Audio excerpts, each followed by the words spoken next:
अरविंद मिश्रा जी, मेनका मिश्रा जी, महाराज जी आपके चरणों में कोटि कोटि प्रणाम। महाराज जी, मेरे घर की पूजा स्थल में कई देवी देवता व 3 लड्डू गोपाल हैं। कभी किसी की पूजा छूट जाए तो मन बहुत दुखी हो जाता है। महाराज जी, मेरी पत्नी शिव जी की भक्त हैं।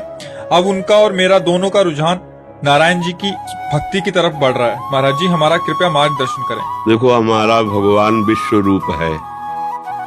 आप जिस रूप में चाहो उसको रिझा सकते हो, पर आसक्ति प्रेम एक से ही होता है, बहुत रूपों से नहीं हो सकता। जब तक हमारी भक्ति सार्वभौम चल रही है और वो अनन्यता की तरफ नहीं आती, तब तक रंग नहीं लाती। जब अनन्यता की तरफ आएगी, जैसे गोस्वामी जी कह रहे हैं, एक भरोसो, एक बल, एक आस विश्वास, और भगवान की मांग भी यही है, अनन्य चेता सततम यो माम स्मृति नित्य सहा तस्याहम सुलभा। अनन्यता में प्रेम आ जाता है। सब उपासनाएं कोई भी उपासक शुरू करे यहीं से होती है। वो सब देवी देवताओं की उपासना करता है, फिर उसको एक मार्ग मिलता है, गुरु प्रदत्त मार्ग, फिर उसमें उसकी आसक्ति होती है, उस आसक्ति में प्रेम जागृत हो जाता है। अब जैसे किससे हम प्रेम करें, बहुत रूप विराजमान है, तो एक सार्वजनिक सेवा मात्र हो गई, प्रीति नहीं हुई।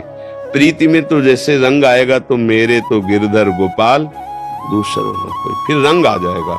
उस रंग में फिर बात आ जाएगी कि आंखें फूट जाएं जो किसी और को देखें, ये कान फूट जाएं जो किसी और को सुने, ये जबान कट जाए जो किसी और को पुकारे। रसना कटो जो अन रटो, निरखी अन फुटो नैन, श्रवण फुटो जो अन सुनो, श्री राधा जस बैन।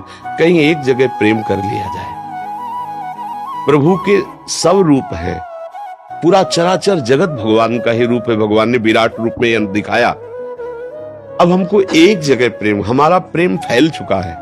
भगवान आदेश करते हैं, जैसे माँ भी भगवान ही है, बिल्कुल संशय नहीं, पिता भी भगवान ही है, जो चराचर जगत में हमारे संबंधी वो भी भगवान है। लेकिन भगवान स्वयं कह रहे हैं, जननी जनक बंधु सुत दारा, तन धन भवन सुहृद परिवारा, सबकी ममता ताग बटोरी, मम पद मनहि बांध बर डोरी। तब हम क्या करेंगे, तुम्हारे अंदर समदर्शिता प्रकट कर देंगे, तुम्हारी इच्छाओं का नाश कर देंगे, तुम्हें कभी शोक नहीं होगा, हम तुम्हें संत बना देंगे। संत मतलब हृदय की स्थिति।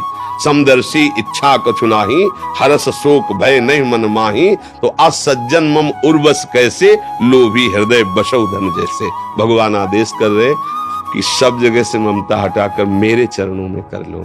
तो अब ये धीरे धीरे प्रभु से प्रार्थना करो और अपनी ममता को एक जगह समेट लो, चाहे गोपाल जी में समेट लो, चाहे किसी भगवत स्वरूप दैवी शक्ति में, कहीं एक। रामकृष्ण परमहंस जी ने सब भगवान के स्वरूपों का दर्शन काली जी में किया। माँ, और जिस भाव से देखते माँ वही रूप, क्योंकि भगवान ही काली बने हुए, दूसरा तो कोई बना हुआ। कहीं एक जगह आसक्त हो जाए तो आनंद आने लगे भक्ति का। कोशिश करो, भगवान से प्रार्थना करो कि आपका मन किसी भगवान के एक नाम रूप में लग जाए और उसी के अनन्य होकर निरंतर उसी का चिंतन बनने लगे, तो हमारा जीवन परम लक्ष्य को प्राप्त कर लेगा।